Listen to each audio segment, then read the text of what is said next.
Le goût des Algériens est pour la broderie. Les hommes et les femmes en ont sur tous leurs habits pour des sommes importantes. L'habillement des femmes est composé d'une chemise de gaze ou soie et coton coupé sur le devant comme la chemise d'un homme et même moins ouverte. Elle descend jusqu'à la cheville et les manches sont d'une largeur démesurée et elles sont aussi larges que la longueur entière de la chemise hommet. Elles ne sont ouvertes que depuis l'omoplate jusqu'aux hanches, camissa. Ces manches sont entrecoupées par des rubans de diverses couleurs en soie, au milieu desquels est aussi une bande de brocart.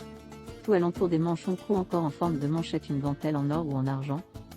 Quelquefois même au lieu de rubans de soie ce sont des galons. Ces ornements rendent une chemise fort chère. Sur cette chemise est un cafetan de satin ou d'autres étoffes en soie brodée qui lui descend jusqu'au mollet en lia. Ce cafetan est sans manches et entièrement ouvert sur le devant. Dans la maison elle ne porte point de culotte. Soroile, elle n'en porte que lorsqu'elle sort. Elle s'entoure le corps d'une grande foutre de soie, qui la couvre depuis les hanches jusqu'à la cheville. Elle porte sur la tête pour toute coiffure un plateau d'or ou d'argent.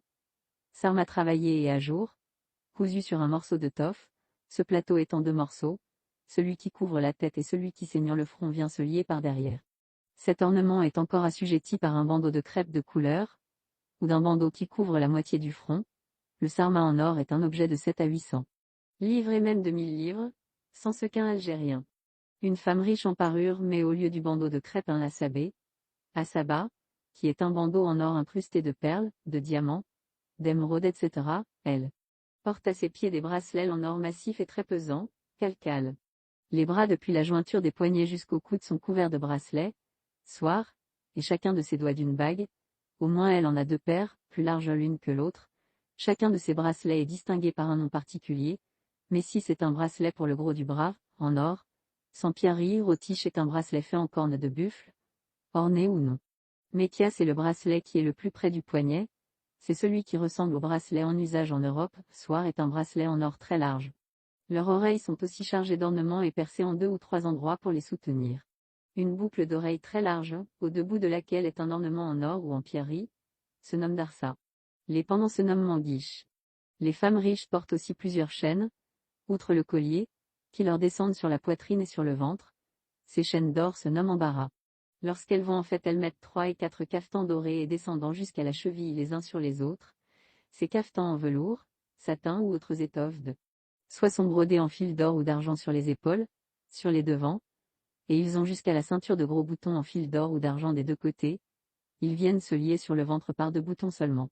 Elles portent une ceinture en soie et en or. Elles arrangent de manière à leur servir de jupon, mais c'est pour en montrer l'or. Sur la tête elles ont un crêpe blanc ou de couleur qu'on nomme abrouk et par-dessus un haït de laine très fin.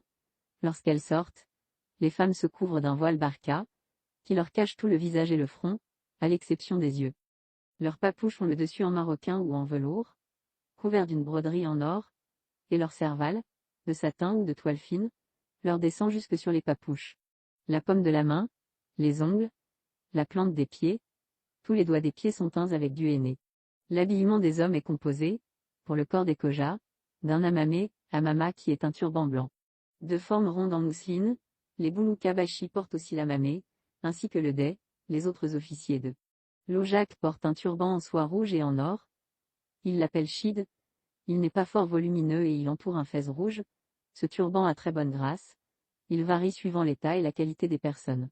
Les kojas en charge portent le cafetan en drap, et il leur descend jusqu'à la cheville, et par-dessus le bernous blanc. Tous les autres et le dey même portent un cidrier en drap ou en toile sous la chemise. Ce cidrier est le corset de dessous, qui descend jusqu'à la cuisse. Sur ce cidrier est une sous-veste qu'on nomme bedaji. Par-dessus cette sous-veste est un petit jubé de drap, de satin ou de velours, qui tombe jusqu'aux hanches, avec des manches à boutons et boutonnières. Il est ordinairement orné de broderies. Ce jubé se nomme galil et giabadouli. Par-dessus ce jubé en vient un autre sans manches, mais un peu plus long de 2 ou 3 pouces. On le nomme kebagé, kabaya.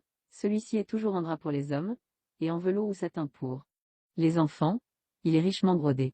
Sur le bedaji ils mettent une ceinture de laine ou de soie simple ou en or.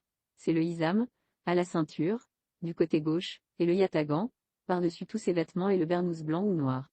Les culottes se nomment seroal. Au lieu de halkar, ils emploient 8 pics de drap fin pour faire une culotte et 18 pics de toile. C'est quelque chose d'effrayant. Lorsqu'ils montent à cheval pour aller à la guerre, ils portent une gibecière dorée qu'on nomme balaska. La culotte de drap, de toile, d'une étoffe de laine grossière telle qu'on en donne aux ioldaches et aux esclaves et le seroil. Les souliers d'hommes avec le quartier se nomment sébat. Les souliers dont les femmes se servent lorsqu'elles sortent se nomment chibirlé. Les papouches sont des souliers sans quartier qui servent aux hommes et aux femmes. Le dey, les kodjas, les chaouches, les gens de loi, les bouloukbachis portent des papouches jaunes, mais les papouches des chaouches sont garnies de fer en dessous, ce qui fait qu'on les entend venir de fort loin.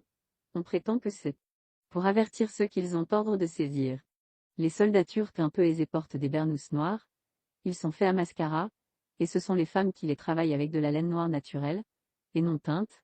C'est une étoffe forte, bien tissue mais pesante. Il faudrait bien peu de façons pour que ce drap devînt d'un bon usage. Ces bernous coûtent 35 à 40 francs. Les bernous noirs sont l'habit de cérémonie des bouloukabachis le dey et les grands officiers du gouvernement le portent blanc sur des caftans et des jubés de drap. Avec des broderies sur le devant, sur les manches et sur les épaules.